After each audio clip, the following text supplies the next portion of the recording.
When James Walker returned to his hometown after years away, he carried with him the only thing that mattered more than money: the deed to his grandfather's old ranch. The land stretched wide across the valley, the same fields where James had learned to ride horses and mend fences as a boy.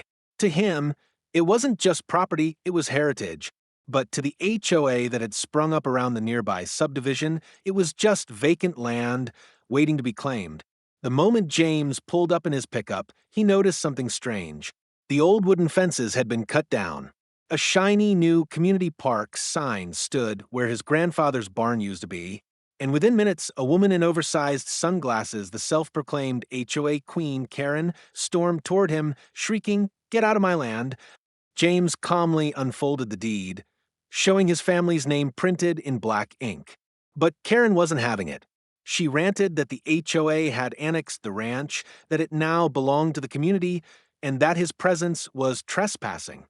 Neighbors gathered, whispering, siding with her. To them, James was just an outsider threatening their carefully crafted illusion of control. Instead of fighting in the dirt, James did something smarter. He let her dig her own grave. He quietly took photos of the torn fences, the stolen structures, the HOA meetings where they bragged about expanding their jurisdiction. And when Karen tried to slap him with bogus fines, James filed suit. Court day came fast.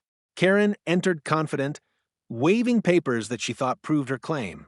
But when James's lawyer dropped the original deeds, the land surveys, and even tax receipts paid by James's family for generations, the courtroom fell silent.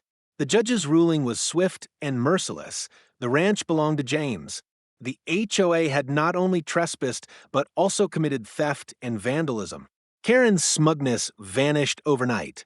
Fines were reversed, lawsuits piled up, and she was left with nothing but humiliation. James, on the other hand, reclaimed his grandfather's ranch with pride.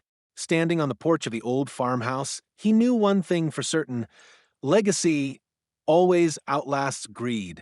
Backhand index pointing, right? If you love stories where arrogance meets its downfall and justice prevails, don't forget to subscribe.